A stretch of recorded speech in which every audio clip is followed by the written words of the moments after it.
Good morning students.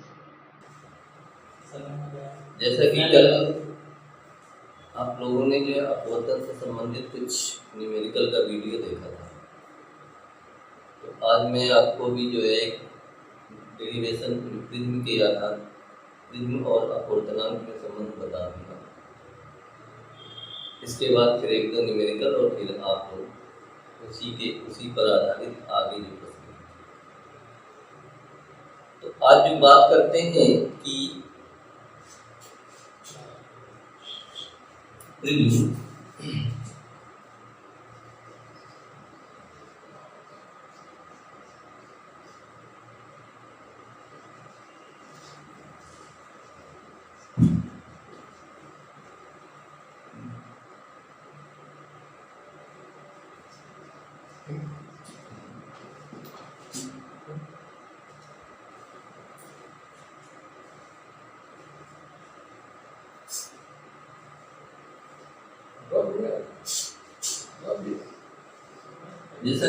जैसा कि आप लोग इस फिगर में देख रहे होंगे,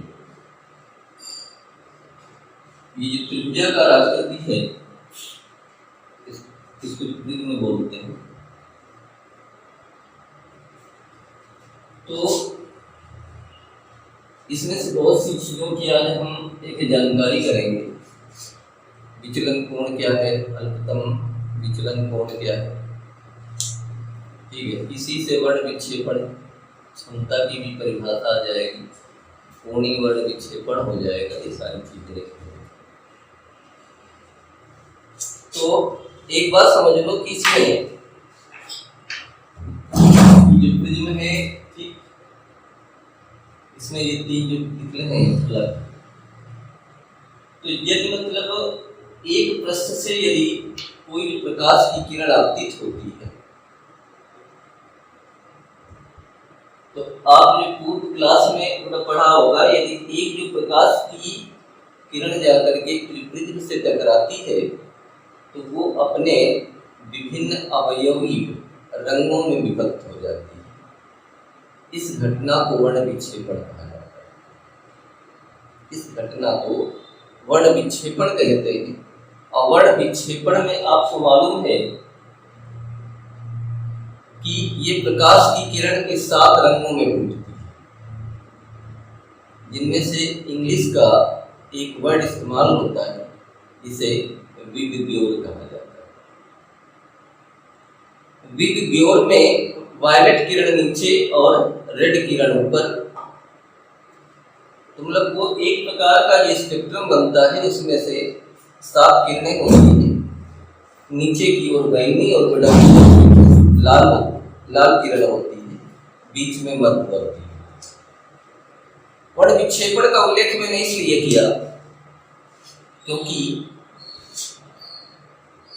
इन्हीं जो किरणों के जो बीच का कोण बनता है उसी को जो है कोणीय वर्ण विक्षेपण।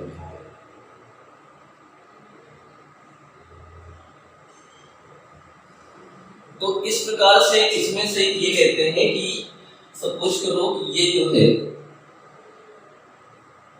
ये प्रकाश की किरण है, ये जाकर के प्रिज्म के इस बिंदु पर टकराती है। तो आपसे मैंने कहा था कि जिस पृष्ठ पर टकराती है उसके उस बिंदु पर अभिलंब खींच दो, जिसे नॉर्मल बोलते हैं। ये सपोज कर लो नॉर्मल N1। अब आप जानते हो कि इधर का माध्यम बेटा वायु है और अंदर का माध्यम बेटा कांच है, या मान लेते हैं इधर विरल है, इधर बेटा सघन है, ठीक है। तो अब क्या है कि ये जो वायु से होकर के जाने वाली प्रकाश की किरण ये जो बिंदु पर टकरा रही थी, मान लो ये बिंदु है P बेटा, तो अब ये किरण बेटा अभिलंब की ओर झुकेगी, क्योंकि जब प्रकाश की किरण वायु से सघन में जाती है तो अभिलंब की ओर झुकेगी। तो ये किरण थोड़ी देर के लिए सपोज कर लो कि ये अभिलंब की ओर झुकती है,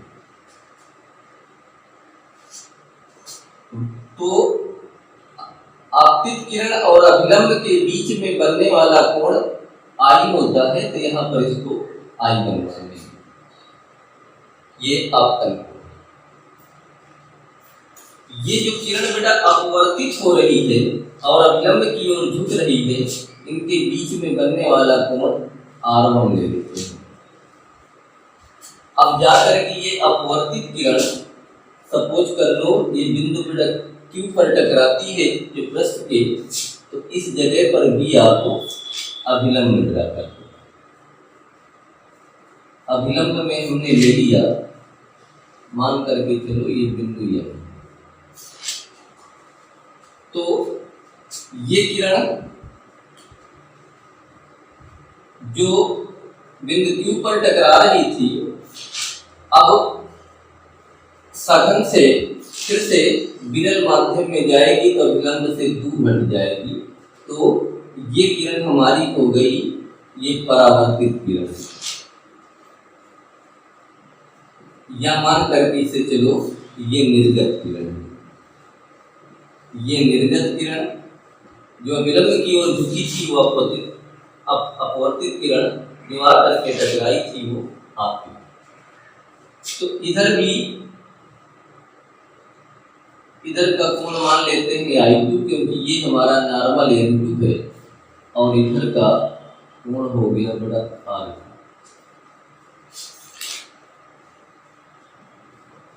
इस तरह से ये हुआ। अच्छा, थोड़ी देर के लिए सपोज कर लो कि यदि हम आपतित ये जो किरण है वायु से जा रही है, ये चूंकि अन्य माध्यम में गई तो विलंब की ओर झुक गई। यदि इसी जो किरण को हम आगे की ओर स्प्रेड बढ़ा दें और निर्गत जो किरण को जो पीछे की ओर ये बढ़ा दें, तो जहां ये दोनों किरणें एक दूसरे को काटती हैं वही कोण विचलन कोण बनता है, जिसे डेल्टा से प्रदर्शित करते हैं। जिसे डेल्टा से प्रदर्शित करते हैं। तो यदि कभी आ जाए विचलन कोण किसे कहते हैं, तो आप बताओगे आपतित किरण को आगे की ओर और निर्गत किरण को पीछे की ओर बढ़ाए जाने पर जो कोण बनता है उस कोण को विचलन कोण कहते हैं। इसका नाम कुछ भी दे दो, ये मान लेते हैं P है जो बेटा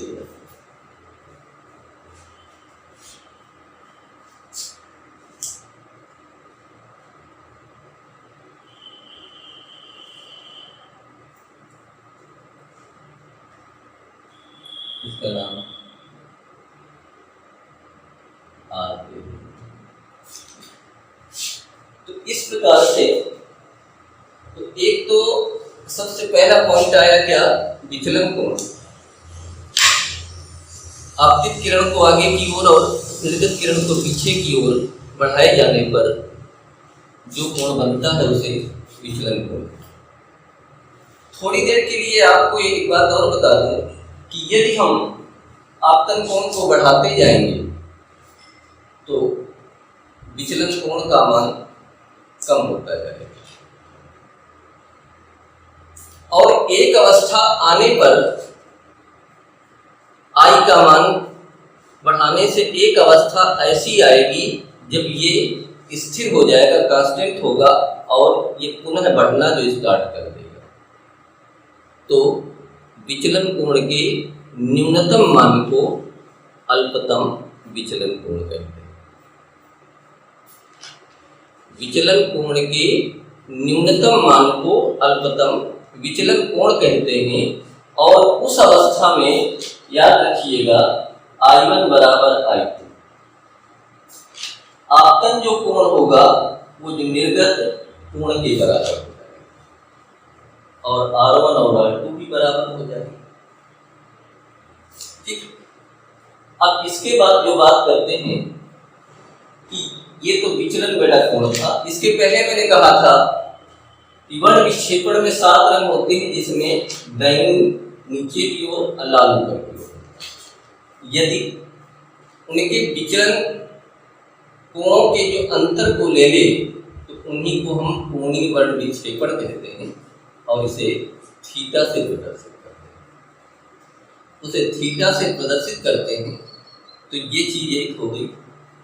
अब इसमें से अब निगमन इसका करते हैं तो प्रिज्म के लिए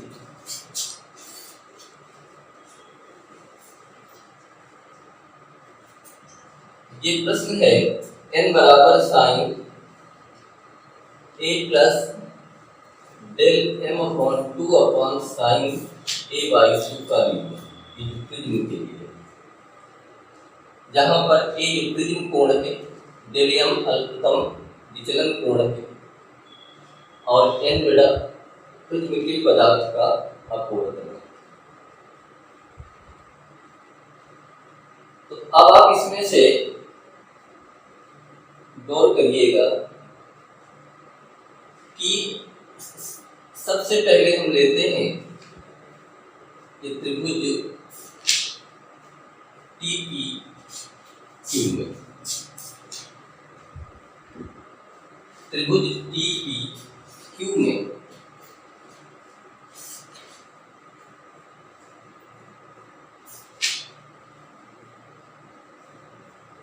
तो जो ये हमारा बेटा कोण है TPQ,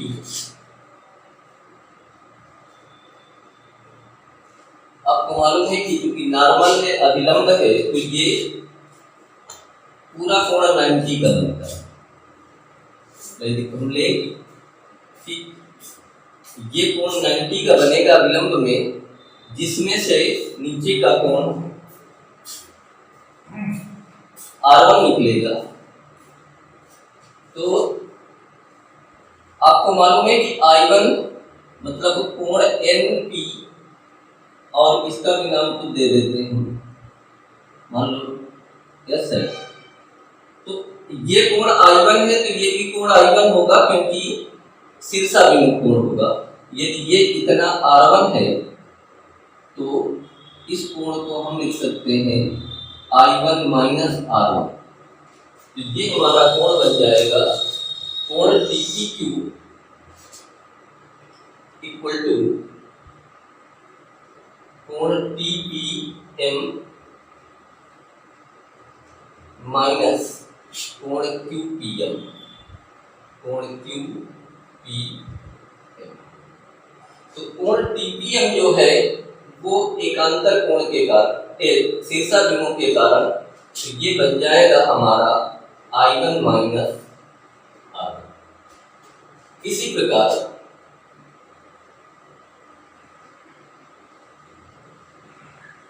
इसका हमें एंगल ले लेते हैं PQP, कोण PQP, तो इधर हो जाएगा बेटा I2 माइनस R2।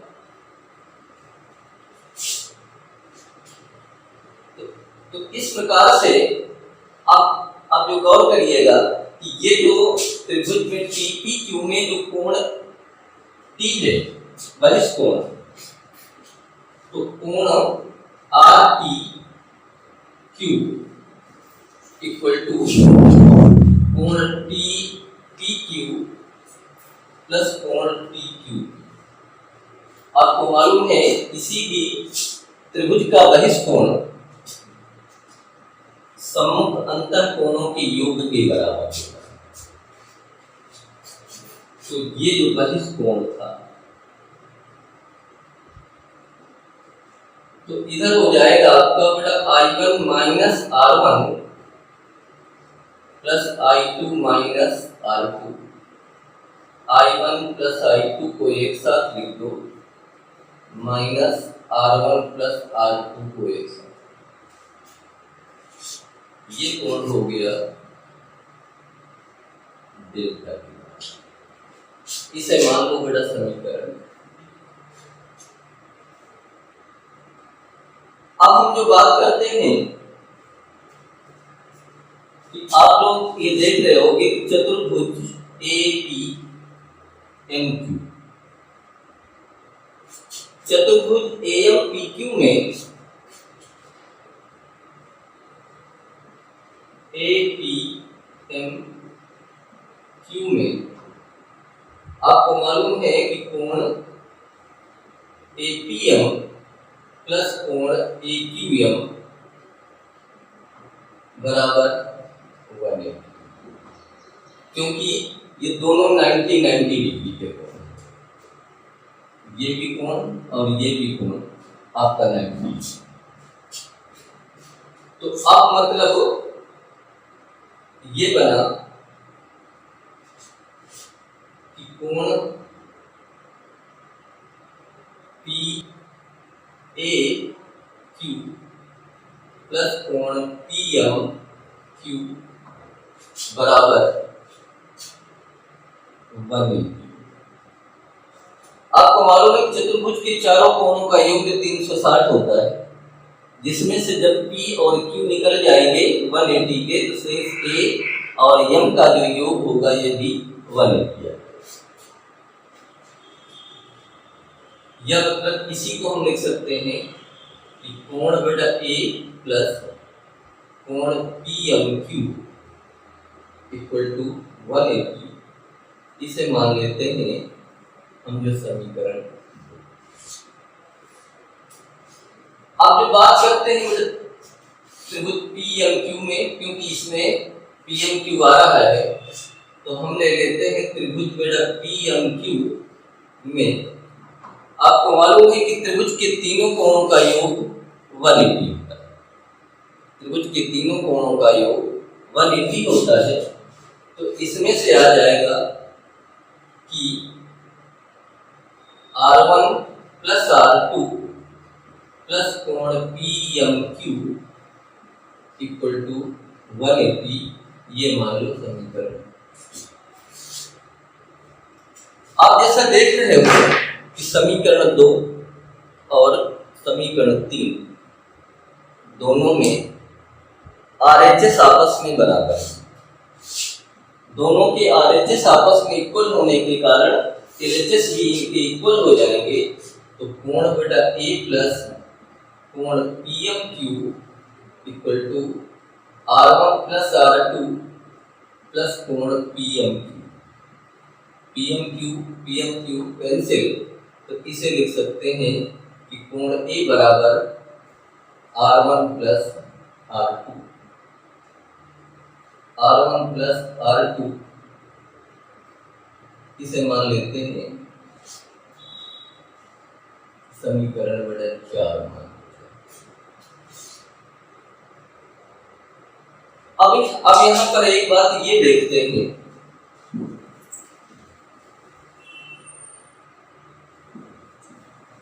कि अल्पतम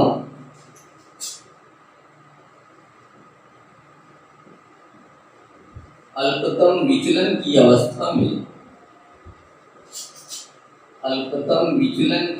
अवस्था में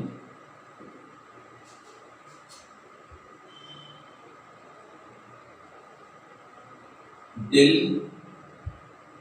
बराबर बड़ा डेल एम, तो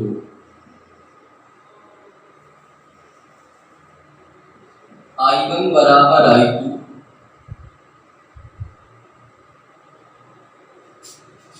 बराबर चाहे I मान लो, माना,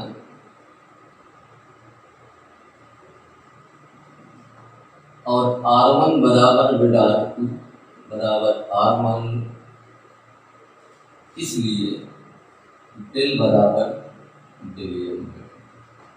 I1 I2 के बराबर होगा, R1 R2 के बराबर होगा, तो डेल एम के बराबर होगा, जिसे मिनिमम कहेंगे, एंगल ऑफ डिवीजन। तो समीकरण 1 से लेंगे, तो ये बन जाएगा डेल एम बराबर I plus I minus R plus R। मतलब I1 I2 की जगह भी I रख दिया, R1 R2 की जगह रख दिया, तो ये बन जाएगा डेल एम बराबर 2I माइनस 2R।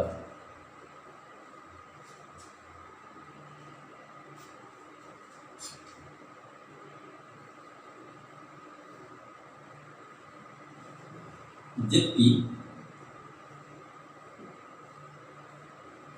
समीकरण 4 से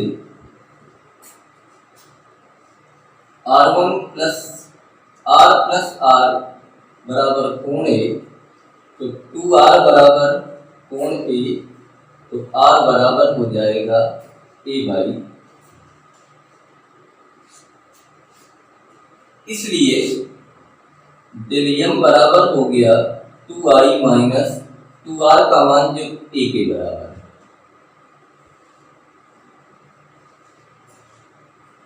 तो इसलिए ये हो जाएगा I बराबर A plus del m upon 2। ये I की वैल्यू हो गई और ये R का। तो अब इसमें से हम जानते हैं कि स्नेल्स लॉ, अपवर्तन का जो दूसरा नियम है कि इन्हीं दो माध्यमों के लिए साइन I तथा साइन R का अनुपात एक नियतांक होता है। इस नियतांक को अपवर्तनांक कहते हैं। तो यहाँ लगा देंगे कि स्नेल के नियम अनुसार,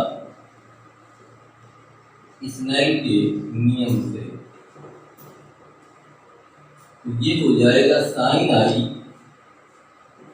upon sine R equal to n, जहां पर n प्रिज्म के पदार्थ का अपवर्तनांक है। तो I और R की वैल्यू पुटअप कर दो, I R के मान रखने पर, तो ये हो जाएगा sine A plus del m upon 2 upon sine A by 2 R का मान बराबर रहेगा। ये हमारा प्रिज्म के पदार्थ के अपवर्तनांक और प्रिज्म कोण में संबंध है। प्रिज्म के पदार्थ का अपवर्तनांक n और प्रिज्म कोण A में संबंध। अब इसी में यदि हम एक विशेष जो बात का ध्यान रखें, यदि हम यहाँ पर जो शर्त देखें कि यदि प्रिज्म पतला है,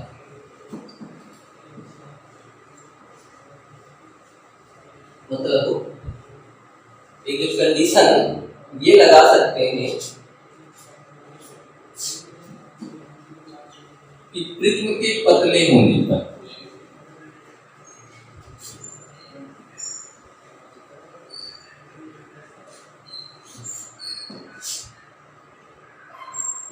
प्रिज्म के पतले होने पर